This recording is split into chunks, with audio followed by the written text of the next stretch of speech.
What is up, my peeps? Joshua Smith here at GSD Studios. First off, thank you so much for checking out today's content. I'll make this extremely fast, but I need to plug our sponsors that make this show possible. Our first sponsor is PerfectStormNow.com, by far the most effective and affordable real estate agent website and database platform in the industry. It is the system I use to sell 50 plus homes every single month. Check it out at www.perfectstormnow.com.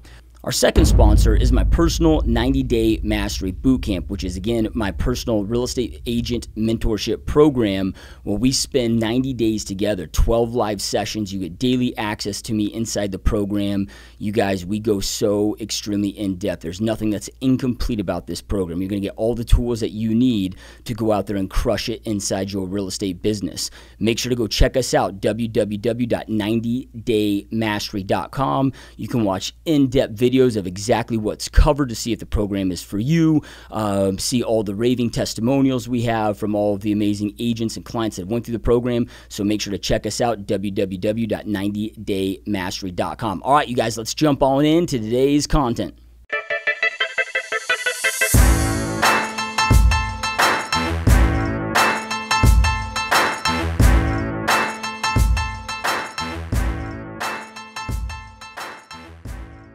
What is up, my peeps? Joshua Smith here with another GSD mode interview. Every single week, we interview top entrepreneurs, and there's those that are absolutely dominating their space. There are people choosing to not live a life of mediocrity, but instead to go out there and do big, amazing, epic things with their lives, create a bigger, amazing life for themselves, their families, as well as have a big impact on others, right, while they exist. So today, you guys got a very special guest on the show, a guest I'm really excited to have on with all of you that are watching the show that are either entrepreneurs or aspiring to get into entrepreneurship.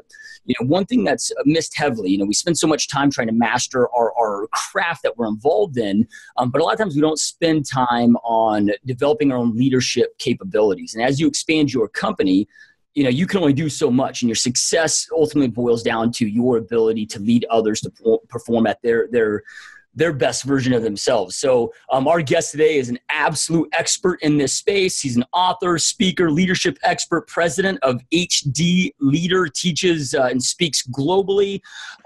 He's, again, best-selling author. His newest book, The Top 10 Ways to Be a Great Leader. So really stoked and honored to have Dr. Hans Finzel on the show. Welcome to the show. Thanks, Joshua. Great to be on the show with you today. I'm stoked. Yeah, no, I'm excited. So, you know, like I said, before we hit the record button, went on air, you know, this was a hard lesson that I had to learn. You know, I started having immediate success in real estate as a real estate agent. And out of necessity, I had to start expanding and grow and hiring people. And, you know, very quickly, I realized that at that point, my success wasn't determined about how good of a realtor I was in my craft. It's how great I could lead other people. And I was so bad at it, you know, right? I was such a tyrant, like, do it this way, you know. I didn't know how to get people to take that action. And I'm still trying to sharpen my axe constantly and, you know, pick brilliant minds like yours and learn from experts like you. So really excited to have you on. But before we get into your book and the things that you're doing today, I'm really intrigued on your journey that led you here in the first place. If you rewind the clocks, like how did you get into entrepreneurship and into you know, being the leadership expert that you are today? Yeah, I kind of had a similar journey that you did in a different space. But if you're good at what you do on the ground level, then often you get promoted, and all of a sudden you got to either you promote yourself or other people promote you, or you hire people, but all of a sudden you find yourself in leadership. And that's what happened to me when I was in my 30s. I was very successful in what I was doing, and pretty soon I got promoted. And then I found out, oh my gosh, I've got like all these people looking to me for leadership. And my theory is if we do what comes naturally, we won't be great leaders. And you made some great illustrations of that. Just because we're good at what we do technically on the field, whether it's sales or service, once we start getting people under us, we shouldn't be under the illusion that we know how to lead them. And we can be tremendous successes on the ground and then utter failures once we got a bunch of people on our team. So through the years, I just started studying leadership because I became fascinated as a leader. I saw so many bad leaders that made life miserable for people. Not only do I think if you do what comes naturally, you'll be a bad leader, but I think there are actually more bad leaders than good leaders out there. Because people aren't trained, and some of the things that I talk about in my book are don't come naturally. You have to learn them. And so I just started learning more and more about leadership, and then I had a career in the nonprofit industry. I was a CEO of a big international nonprofit for 20 years, and then I left that and really became an entrepreneur at that point, where I no longer got a paycheck from somebody. To me, an entrepreneur is somebody that really has to wrestle and struggle for their paycheck, right? Yep. It's not like you punch the clock and you're going to get paid whether you show up or not. An entrepreneur has to make it rain. And so for the last 5 years, that's what I've been doing, because I found that my greatest love was speaking and writing and teaching on all things leadership. So that's kind of how I got to where I am today. And this is my 10th book, but I'm very proud of it, The Top 10 Ways to Be a Great Leader. It's a hardback, and you might say it's a culmination of 30 years in the trenches of leadership. That's a long answer, but that's my answer. No, I love it. It's funny how success works, right? Like you started this journey by learning to solve your own problems of, I've got this problem now I'm in a leadership position, and, I need to inspire my people that I'm leading to get the results that they, need to be getting. And you start solving your own problems, and you do that at a high level, and fast forward now, here you're 10 books later and speaking all over the planet. I love it. So, and what I know you've got your new book, which we'll talk a lot about today as well, but I want to talk about your other bestseller just for a moment, which is the top 10 mistakes that leaders make, right? Because a lot of times, so many people talk about what to do, but it's very difficult, I find, to identify what not to do. That's almost harder, at least in my experience, than knowing what to do, is know what to avoid and not to do. So those watching and listening, we'll have links to all of Hans' website, his books, and all of that. But I really encourage you guys to get that top 10 mistakes as well. And with that being said, I know we won't have time to go through all top 10 mistakes, but what would you say are the top few that leaders make that just totally destroy their ability to be great leaders? That's an easy answer. By the way, I don't know if you've ever heard of Peter Drucker, but most people that have ever studied any kind of management or leadership, he was the guru. He wrote over 100 books. He's considered the father of management and leadership. And he said this very thing. A lot of leaders don't need to learn what to do. They need to learn what to stop doing. Yeah. And that's kind of what that book was about, because when I realized, you can be effective in a lot of areas, but have these huge blind spots that just take you out and neutralize your leadership. And so, let's just rattle through a couple of the biggest. The number one mistake leaders make is what I call the top-down attitude. And that's the king of the mountain attitude. I'm on the top, so I'm going to control everything. You all serve me. You're going to do what I say. Just like what you were saying, a domineering kind of leader, top-down attitude. I'm on the top because I'm the smartest, I'm the brightest, I'm the most gifted, and I'm going to control everything, and you're going to do what I say. That's the top-down attitude. And it's prevalent, it's global, it's cultural, it's worldwide, it's historical. And it really sucks, because one thing I've learned about leadership is you might be on the top, but your greatest success is helping other people succeed, right? And when they succeed, you succeed. And if you have an attitude, everybody, it's like a quarterback on a football team. Hey, I'm here in Colorado, and we had Peyton Manning, and I think he's a great example of great leadership, because he was not top down. Even though he was such a strong leader, he believed that he could not score a single point without the entire team. So the top-down attitude. Couple of, you want to comment on that, or should we zip on to the next one? No, I'll just let you keep going here. Okay, another one is dictatorship and decision-making, which is kind of pretty obvious, but it means I'm going to make all the decisions. I'm going to control everything. This is especially a problem for founders of companies. If you own the company, you're the founder, you treat your company like your child. and you just want to control everything, and it's dictatorship and decision making. So nobody else is allowed to give input. And that's a stifling kind of approach to leadership, because people love ownership. And if other people get a chance to give input on decisions, you're going to have a much more healthy environment. And you're going to make better decisions, because the more successful you are, the more you grow, and the more people are under you, guess what? The more distant you are from the front lines. Have you seen that? Yep. If you're leading a team of real estate agents, you might be stuck in your office and you're not showing houses anymore. And next thing you know, the market has moved and you've lost touch. So the best thing you can do is listen to the people who are showing houses. And so dictatorship and decision making. I'll give you a couple of big ones. Dirty delegation. People say, what's dirty delegation? It's the opposite of clean delegation. A clean delegation is I give a responsibility and I give the authority and I'm not micromanaging you. Dirty delegation is basically a whole bunch of strings attached. I've given you the job, but I'm looking over your shoulder every minute. I'm micromanaging you, and I've not really given you the pride of ownership. People love to have pride of ownership. It's like the difference between renting an apartment and owning a house.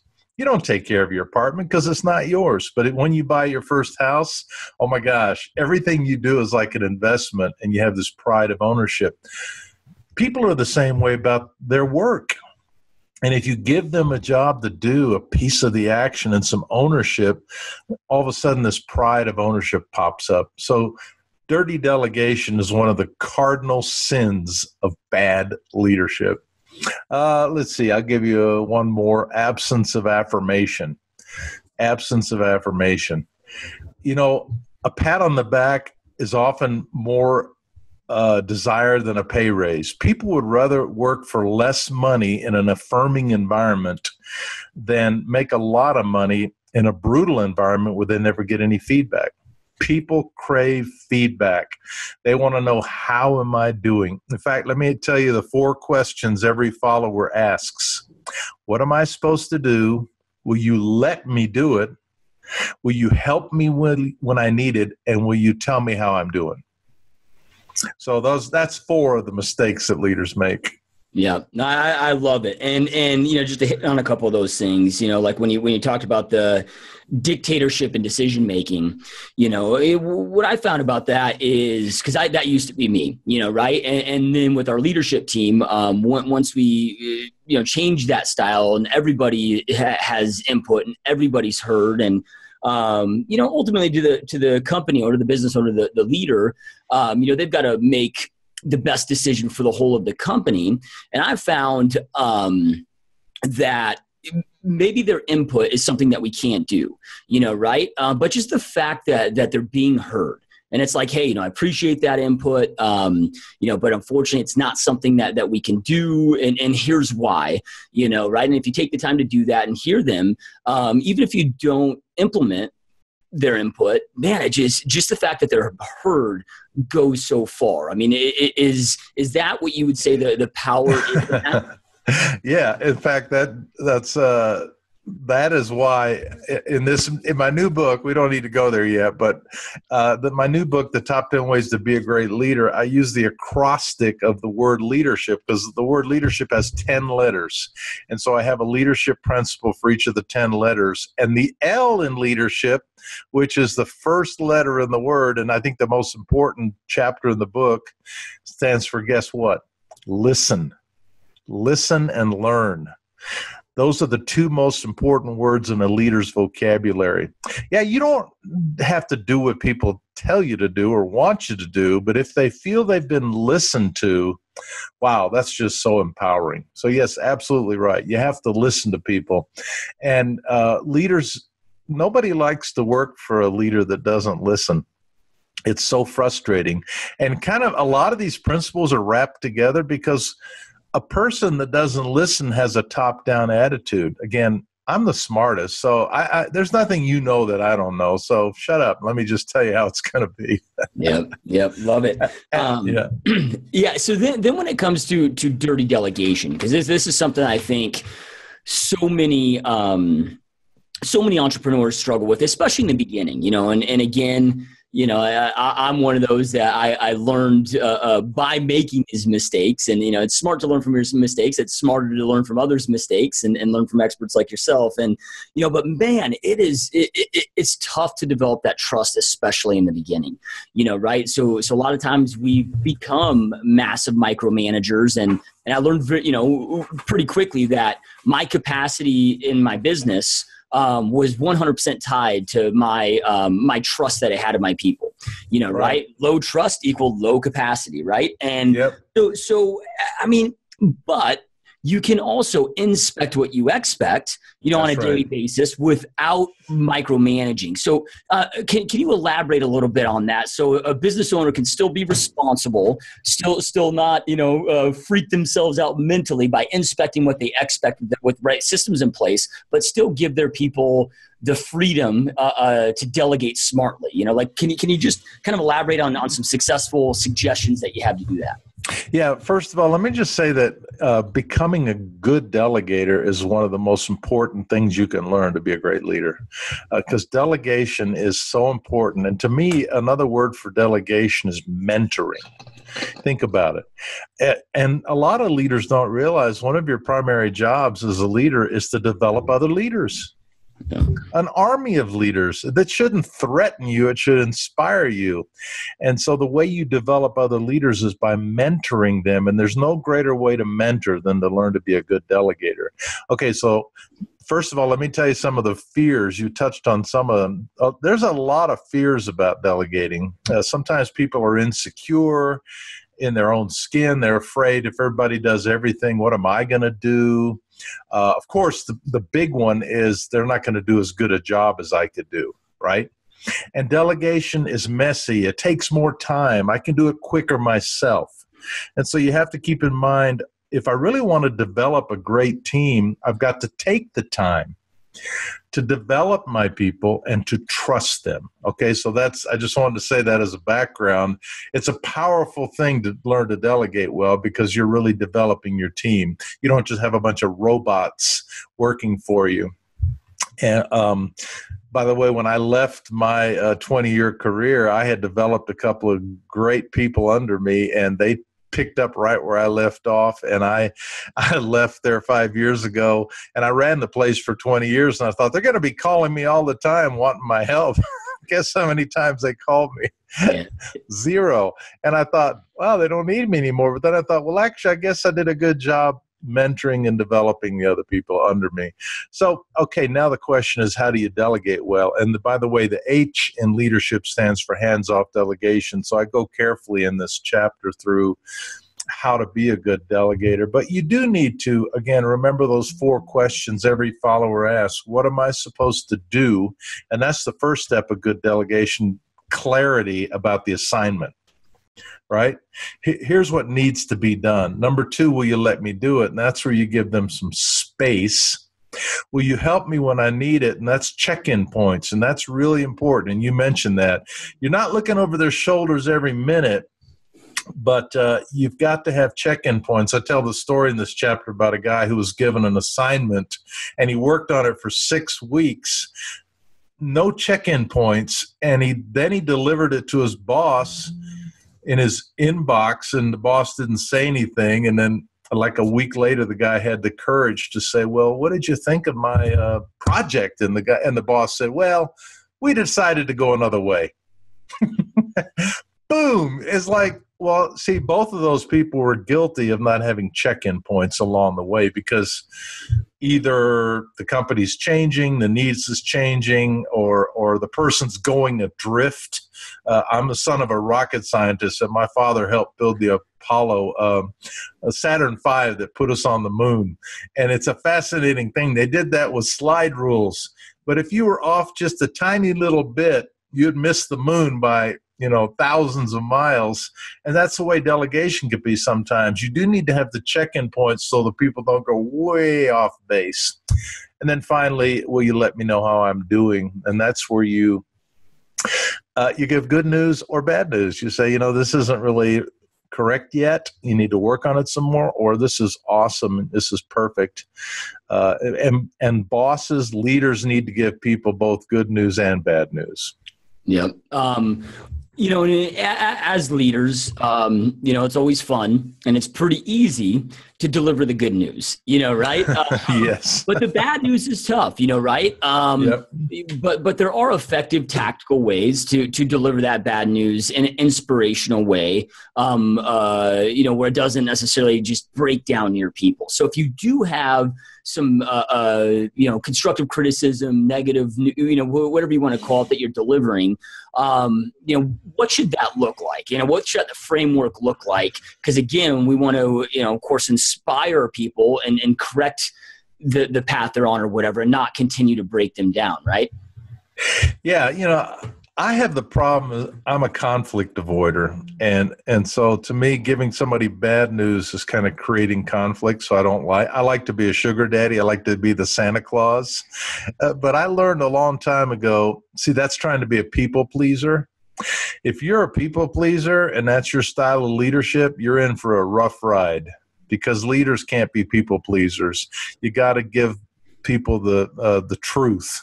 And so I had to learn I can't just be a Santa Claus. I have to give people good news and bad news. The old principle, a spoonful of sugar helps the medicine go down, I think is a great way to give constructive feedback. I did the annual reviews with all my people that reported to me, and I always gave them the positives first. Here's what you're great at. Here's what you did great this year. Here's what you accomplished. Here's the goals you set and fulfilled. And now let's talk about some constructive criticism. Everybody has room for constructive criticism. So I would say, don't just give bad news. There's good in everybody, so you got to look for the good as well and give it both to them, and be gentle and gracious and be constructive. Whenever I would give criticism, I would also give some solutions. Like I had a guy work for me who did a lot of public speaking, but he wasn't very good. And I said, you really need to work on this speaking thing, because leaders have to do a lot of public speaking, right? And so I want you to go to some speaking seminars and learn to polish your trade. And he did, and it really helped him a lot. Yeah. So those are some ideas. Yeah, love it. So then transitioning into more of the new your latest book and out of the mistakes, but becoming a great leader. And, it just sounds to me like there's so many correlations where people probably really need to read both books and really, educate themselves on both of those heavily. But when it comes to, as an example, when I first started hiring and developing my teams, I was so bad at the hiring process because I was just hiring people that I liked, right? I mean, that also, maybe had a good work ethic and all those other things I was looking for, but I didn't take the time to do internal self-assessments and identify like, hey, what are my strengths? What are my weaknesses? And making sure that, not only are they a culture fit, but do they also complement me to help grow? So what kind of suggestions would you have for those that, in regards to identifying your own personal strengths and weaknesses as you're getting ready to build your team to make sure you're adding the right people? Yeah, well, I love the instruments where you know yourself, where you learn about yourself, and I talk about some of them in the book. I love the Myers-Briggs. That's a very important, very popular test. I love Strengths Finders. I love the DISC test. We use the DISC test a lot. And so once you start using these instruments, you realize where you're strong and where you're weak. So you want to hire to your weaknesses, you don't want everybody to be just like you. That's horrible. So that's the first thing. I'm a big fan of knowing yourself and taking those instruments. And then as a team, using those as a team, that helped us so much understand each other. Because sometimes we naively think everybody's like we are. Well, duh, everybody's not like we are. My wife and I We could not be more polar opposites. I'm an introvert. She's a total extrovert. I'm a J in Myers-Briggs, very decisive, and she's like the P. She wants to keep things open. So, yeah. All right. So now when actually hiring people, I like to talk about the C's. You touched on them. Competency is really important. Are they competent? Can they do the job? But that's only the beginning. Character.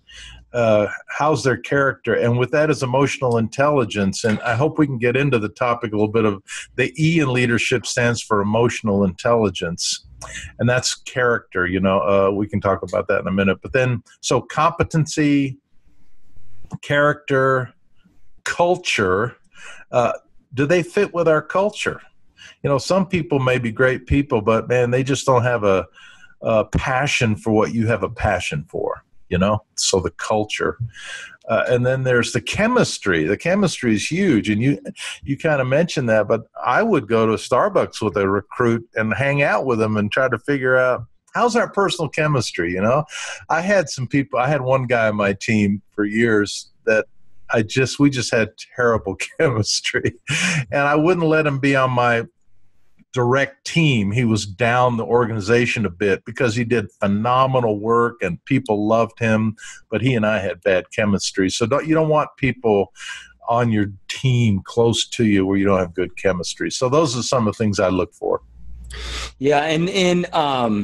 Yeah, I love it. And you talked about emotional intelligence and that being the E. The E in leadership. Yeah. Yep, in the new book. And you hear so many people talk about emotional intelligence. I don't think a lot of people know what it truly means. But I've heard so many experts that are amazing leadership experts talk about that really being the future and the key to becoming a great leader is emotional intelligence, especially with, the millennial generation entering the job force and there's different drivers there. So yeah, I think it's probably something that deserves us to go deeper into because of the importance of it. So kind of talk to us about emotional intelligence. Like what does it mean and how do you apply it as a great leader? Yeah. Let me just be real simple too, because I like to put the cookies on the lower shelf, and my books are not hard to read because I don't want to be all academic. And so to me, emotional intelligence is really your people skills. It's are you self-aware about how you come across to people? So when I hire people, I don't care anymore about their intellect, their intelligence, their IQ, how smart they are. I care about their EQ, how well they get along with people. And a lot of studies have shown leadership success and effectiveness has so much more to do with EQ than IQ. And so I like to picture like an iceberg floating in the water, and the IQ's above the water and the EQ's below the water line. And the IQ is small and the EQ is huge. Joshua, I think about a couple of really, really smart people I had to fire in my career. Two of them were very painful firings. But when I look back at the people I had to fire, I never fired anybody for lack of competence. I never fired anybody for lack of being smart. I fired them because they had horrible IQ. I had this lady who was so good at what she did, but people would come to me behind her back and say, Hans, it's like walking on eggshells around her. I never know when she's going to explode. Yeah. And she would explode in the hall in front of people, and it was pretty messy. Well, that's IQ. And so that's what's most important. Am I self-aware? Do I have blind spots that I need to learn about? And I talk in the chapter about how to learn your blind spots and how to deal with them. Because if you have blind spots that everybody else sees and you don't see, that's going to really hurt your leadership. But it's really about people skills, getting along well, being a great member of the team. That's why I call the soft skills of leadership. And you're right, Joshua, it is the future of leadership. Yeah. Yeah. Now, would you say that the place to start for a leader to develop their own emotional intelligence and a culture that's built around it, is to learn to be vulnerable? Like we talked about the personality tests and which like on the DISC, for example, right? What I love about it is it breaks out,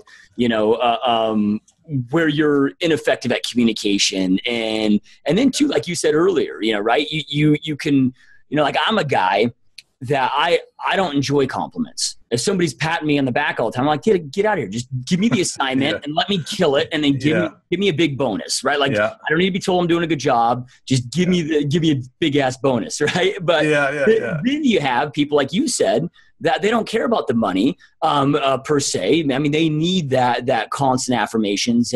And so, I mean, would you say again that the starting point of that is that vulnerability of opening up and understanding truly what your weaknesses are, so again, you can be effective with it. Yeah. In the book, The Top 10 Mistakes Leaders Make, in that chapter on affirmation, I do mention the continuum of affirmation. On the one end is the autopilot. Sounds like you're an autopilot. On the other end is the desperados who desperately need affirmation. And you have to figure out which people in your organization need a lot of affirmation and which people are just, if you give them too much, it turns them off. So that's a really good point, because everybody's different in that regard. And I had my building director who took care of our building was a desperado. If I didn't talk to him for a couple of weeks and give him a pat on the back, he thought I was mad at him. And I finally realized this because he had a terrible father, a horrible childhood, and people get all wrapped up as adults in how their family was. And this really does affect you in the workplace big time. I'm glad you brought up vulnerability, because the A in leadership stands for accessibility and vulnerability. I'm a big, big fan of vulnerability. Brene Brown, you probably know her stuff. She's like the guru on vulnerability, but I think there's a huge power in being vulnerable. And that's where there's the only way you can become in touch with your emotional intelligence and grow is to be vulnerable. You're absolutely right, because you're going to have to ask your team to give you feedback on how you're coming across. And that's dangerous. And I tell the story in this book about being vulnerable with my team. I'm an adult child of an alcoholic. And if any of you are listening, you have that syndrome. I didn't learn until I was 50 years old that that's kind of a syndrome that people have. And it makes you kind of be an island. You're kind of closed. You don't trust people. You tend to, there's never enough. You never think you're good enough. But you don't let people in because of the pain of your home when you were a child.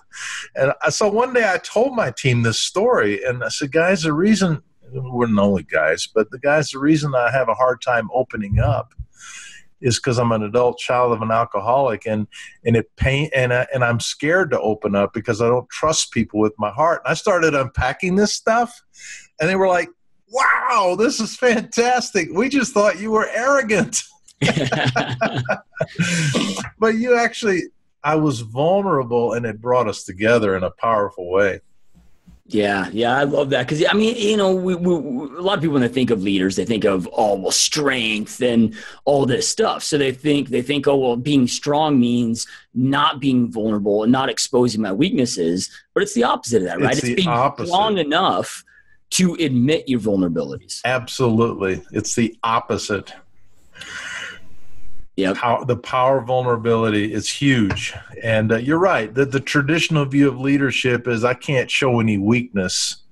I've got to be strong, because if I show any weakness, I'll be eaten alive. But I don't know if you're familiar with Jim Collins in the book Good to Great. He's written some great books, and he studied all these companies and the most successful leaders. And he said the most successful leaders and the most successful companies in America are level 5 leaders. And one of the top characteristics of a level 5 leader is they are humble. Yep. And they're vulnerable. So it's a myth, this strong, arrogant leadership style. Yeah. It seems like the 3 top things, at least in my experience, and I'd like to see if you agree with this. But like the 3, in my opinion, the 3 top things that never get talked about when it comes to leadership. And you just hit on 2 of them, but it's that humility, that vulnerability, and then that transparency. right? Everybody again focused on the trying to be the opposite of those things. You have this misconception of what it should be. Would you agree with that? Those three things, and if so, can you elaborate? Because I know we elaborated on humility and vulnerability, but maybe elaborate on transparency and how leaders can effectively be transparent. Yeah, well, again, the A in leadership stands for accessibility, and I like to say, gone are the days of the ivory tower where leaders hung out in their corner offices and were not accessible, and were not transparent. Especially, I'm actually working on a new book with a millennial. He's 30 years old. We're writing a book together. And because I'm fascinated with boomers and millennials trying to work together because we're so different. But millennials who are storming the workplace and are a bigger generation than the boomers demand transparency. And if you try to hide in your corner office, they won't follow you. They'll go somewhere else. So yes, it's absolutely essential. And I feel good that I really was a transparent leader. When I became a leader at my office, my predecessor was called Dr. Webster, and I have my doctorate in leadership. So people started calling me Dr. Finzel, and I said, no. You're not going to. I'm Hans, okay? Just call me Hans. Well, that's just a little step toward transparency, isn't it? And accessibility. Now, the last thing, the last chapter of my new book touches on one of the things you just asked me. It's called the power of humility. The P in leadership is the power of humility. And I left that chapter for the last because I actually think the first chapter and the last chapter are the most important, and they kind of intertwine. The L in leadership is for listen and learn, and the P in leadership is for the power of humility. And there is a huge power in being humble because it means you're not full of yourself. You're not arrogant. You're not full of pride. Pride is one of the biggest enemies of great leadership because you won't listen to people if you're full of pride. You won't learn because you think you know everything. So yeah, humility is, if you were to ask me, Joshua, what is the one characteristic of a great leader that's more important than anything else, I would say humility. Absolutely. Yeah. Well, if you go out there and you look at like the greats that are out there today, right? I mean, like Warren Buffett is an example. Like if there's one guy that could probably be like, hey, I'm done reading books. I'm done doing the research. I'm the greatest investor of our time that's ever existed. I'm going to write the books. But no, he doesn't. He spends 6 hours a day reading and in self-development because he's like, hey man, I got so much more to learn, right? And, wow. And I mean, it's just, I didn't know that. I would have used that in my chapter. That's tremendous. That's great. Yep. Love it. So then, on transparency again with that, because there's levels of transparency of opening yourself up. So you become, humanized, if you will. They don't think of you as whatever. They can relate to you and connect with you on a deeper level. But what about other forms of transparency in your organization as far as, numbers and operations and a lot of leaders that I talk to are like, hey man, I'm freaked out to share our P&Ls publicly with everybody in the organization and things of that nature. Can you kind of elaborate on the importance of that, of letting everybody kind of become more of a transparent organization when it comes to those elements? Yeah, I think it's important to be transparent as an organization. It doesn't mean you're going to share your trade secrets. I don't think you should do that, your proprietary methods and trade secrets. But I do think you've got to be transparent about the numbers. You've got to be, the leaders need to be vulnerable. They need to be willing to answer the tough questions about how things are going. Yeah, not only do leaders need to be transparent, but yeah, I think organizations today need to be a lot more transparent. Absolutely.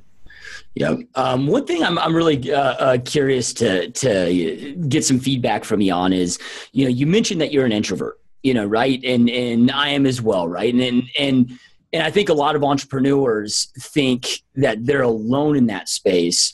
But man, almost every successful entrepreneur CEO that I meet is an introvert, right? They come across as extroverted because they're great speakers. Like you said, they've learned that those trade, they learn to be great in those activities because that's part of how they're effective. But how did you personally run, the successful companies that you have and the successful nonprofit, doing all of that, because when you're an introvert, being around people all day long, when you're not locked in your corner office, can absolutely drain your energy levels, right? So how have you found that balance, right? Yeah. Of being that person, being there, being support, being accessible, but also not letting it drain your energy levels as an introvert? You're right. Research shows that most CEOs are introverts, and I wonder why. And I think maybe one reason is they have more ability to focus and stay on task, because not that makes you a better human. My wife is a butterfly. She's a people person. She flits from thing to things, and she loves butterflies, and then she is a butterfly. So I get a lot more done. She always says, I want to write a book. Well, I've written 10, but I know she's not going to write a book because she's a butterfly.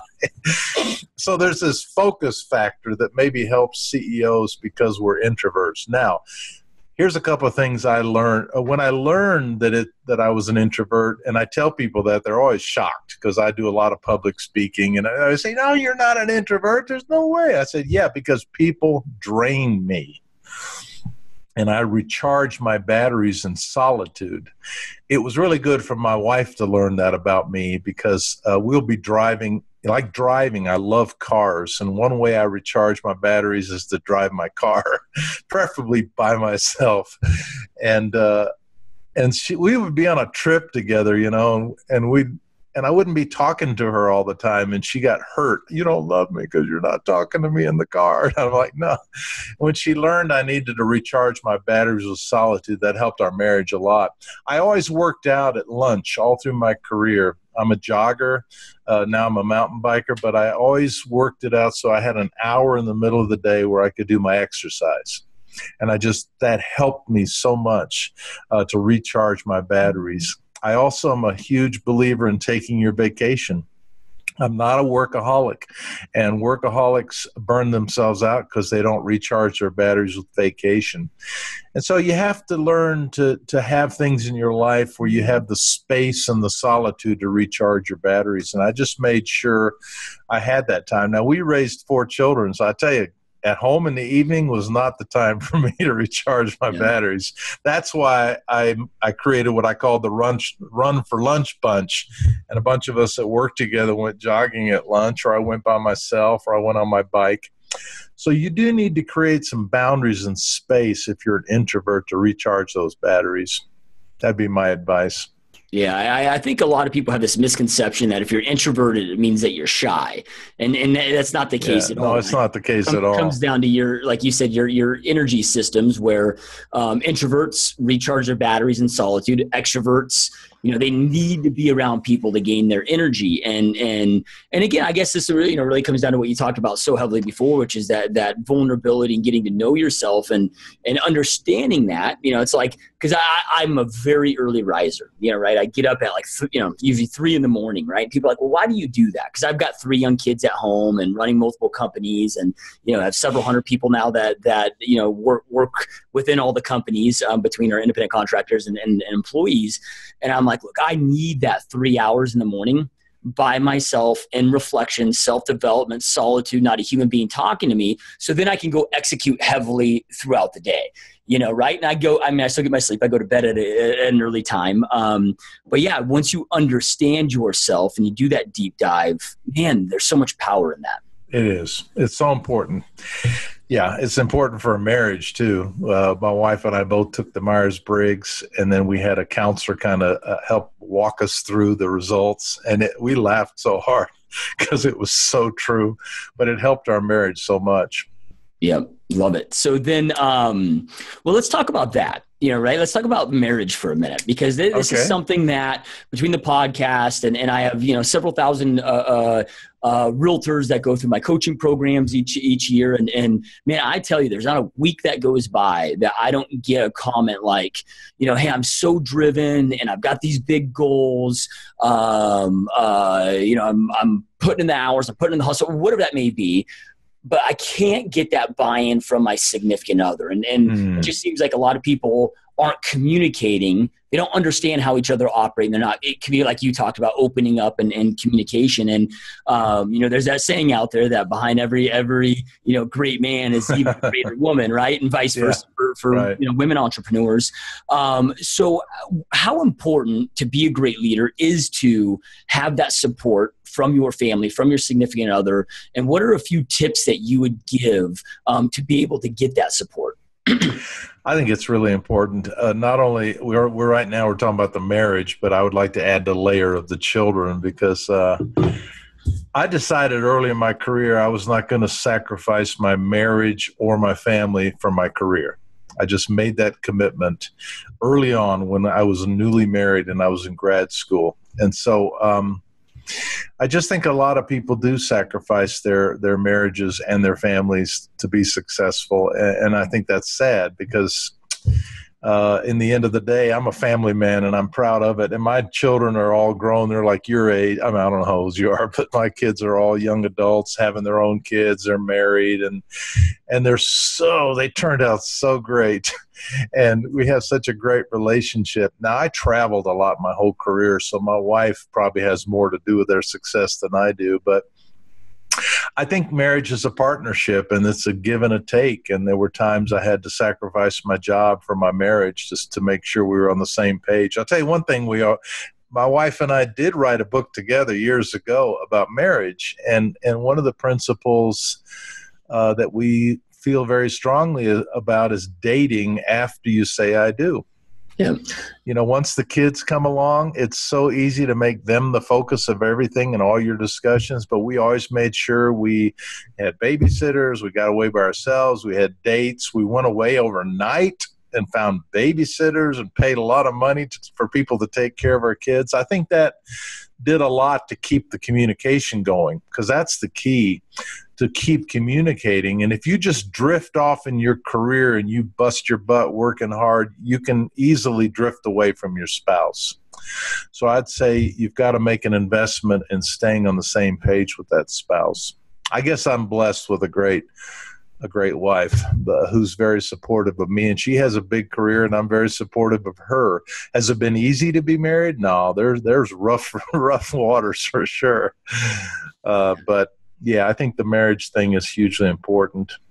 Yeah, but it's like anything of greatness, right? It's not easy to achieve a level of greatness in any aspect of life. Like if you want a great marriage, it takes work, right? You wanted great health. Well, running every single day on your lunch break instead of stuffing your face with a bacon cheeseburger, that's not easy. That's right. But it's well worth it, right? It's a commitment, yeah. So I'm a big Jim Rohn fan. Me too. Jim Rohn said that success is not a doing process; it's a becoming process. And when you wanted to become successful as a leader, because it seems like like you to elaborate on this, or maybe correct me if you feel that maybe I'm wrong in my viewpoint here, but it was like I didn't start effectively leading people until I started. It seemed like it all came within. I was trying to lead externally, but it just seemed like the moment I started just working on myself, leadership just seems to be more of an internal process. That then it's like the more value you add yourself, the more that you can transfer to others. People just have that, typically that wrong focus with that. Would you agree with that? And can you talk about and elaborate on that famous Jim Rohn quote? Give me that quote one more time. Success is not a doing process; it's a becoming process. Yeah. My wife is in a multi-level marketing big company, and and I work with her some in that company. We have a saying that this company is a self-improvement program cleverly disguised as a business, because the people that become successful in direct sales, it's all about personal transformation. Absolutely. I could not agree with you more and that's why I've said that the L in leadership stands for listen and learn. Yep. Because you have to, if you stop learning today to be a better person, you'll stop leading tomorrow. you can take that to the bank. I have a passionate commitment to be a great father and a great husband. I also have a passionate commitment to be a lifelong learner, just like you were saying earlier with his name slipped me. Warren Buffett. Yep. Warren Buffett, yeah. He's a great example. Absolutely. It's who we are. And that's, again, to the emotional intelligence thing, too. Was I a great leader in my 20-year career as a CEO? No, I've learned a lot since I left, and I realized the many mistakes that I made, but I've always tried to learn every day and every week to improve my skill. Isn't it interesting, Joshua, if you're a doctor or you're an educator or policeman or a pilot, you have to keep having continuing education. And leadership to me is the same way, but because it's not required to have continuing education, people don't realize how important it is to keep learning to be a better leader. That's fundamentally why I write books on leadership, because I learn so much and I want to share what I learn with other people. When it comes to learning, because I mean I couldn't agree more. And I'm a self-development junkie, not to Warren Buffett 6 hour a day level. I'm trying to get there, but wow. He doesn't have 3 little kids at home. Yeah, exactly. But I make sure I invest at least 2 hours a day in my self-development, and that's amazing. And you hear stats like the average Fortune 500 CEO reads 60 books a year. And the average college graduate in America reads 1 book after graduation for the rest of their lifetime. Wow. So people might complain about, like maybe these, massive Wall Street CEO, Goldman Sachs CEOs making, massive amounts of money. And I'm like, look, whether you want to say it's right or wrong, all I know is they're doing 60 times the amount of self-development than the average American that's making maybe 50 grand a year does in their lifetime. So how important is it, if we want to develop our leadership skills, become that lifelong student, to devote daily self-development into our routines? It's absolutely essential. It makes a huge difference. My wife and I just recently early this year, we found out we were watching too much television at night, and we decided to stop, just to quit watching TV at night. I stopped watching the news because it's gotten so depressing, but last night, so instead of watching TV at night, we have a lot of shows we love. We've been reading books. We've been sitting together and reading, and I have seen a massive change, because last night we were reading together and she was sharing what she was learning and I was sharing what I was learning, and it's just changing our whole outlook. So absolutely, we realized we want to be more successful in our careers, and to do that, we need to become better people. And so we decided to substitute the television for self-improvement. I challenge you to try it. Those of you who are watching and listening, just try it for a quarter of the year and see what happens. It's huge. Yeah. Well, and even like today, it's gotten so much easier than it used to be because of technology. Like people think, well, I can't carve out 2 hours a day to read a book. Well, I mean, you look at with audiobooks, right? And yeah. I heard a stat the other day with your average American driving 12,000 miles a year. If you just listen to an audiobook while you drove instead of listening to the radio, that is the equivalent to it's 300 hours a year, where it's equivalent to 2 semesters of college on a yearly basis. So, on self-development, you can easily knock out a book a week just in drive commute time for audiobooks, so it's integration. And then you got podcasts. I listen to podcasts all the time when I'm walking or riding my bike, and that's why I got into podcasting. I have 75 podcasts on my website, hansfinzel.com, all about leadership, and I made them all about 25 minutes because I heard the average commute in America is 25 minutes. Yep. So you can have a university in your car. And I totally agree with you. You just have to keep feeding your spirit and feeding your soul with good stuff. And that's one reason, Joshua, I think you're so successful by what you've told me, the way you're pouring so much energy into self-improvement. It just spills out into success. Absolutely. Yep, love it. So then, I know that you just mentioned your website, but where we talked about the names of the books, and where's the best place though for those that are watching and listening? And we'll make sure to have all the links in the show notes as well. But where is the best place to go learn more about you, Hans? To check out your podcast, to go out there and get the books. Where's the best place to do that? HansFinzel.com. If you can spell my name, you can find my website. HansFinzel, HansFinzel.com. It's all there. My books, my podcasts, I got a lot of videos of me talking, and also have a YouTube channel. But HansFinzel.com. All right. So those that are watching, listen, I don't care where you're at, the website, iTunes, Stitcher, YouTube, wherever you're at, there'll be a link right below where you can go connect with that. And again, pick up your copy of the book or books. I highly recommend, at least reading both of those. And again, check out Hans' podcast. Those two are like a yin and a yang, and they do go really well together, because one side is the mistakes you should avoid, and the other is the things you really should focus on. I call it the 10 essential skills every leader should master. So, they're both really great, I think. Yeah, love it, love it. So then one more question for you. Knowing everything that you know now today, right? If you could rewind the clocks and go back to your younger version of yourself when you started this journey, and give yourself two pieces of advice that you feel would have just fast forward and catapulted your success, what would those two pieces of advice look like? Number one, I would say pay more attention and give more of yourself to people, not tasks. Another one of those chapters in the mistakes is paperwork over people work. I'm so task-oriented. I would tell myself, invest more in people and don't obsess so much on getting your to-do list done. That would be number one. Number two would probably be what we talked about, self-improvement. I think for years as a young man, I didn't focus on, I've always been a reader, but I would say focus more on self-improvement every day and every week.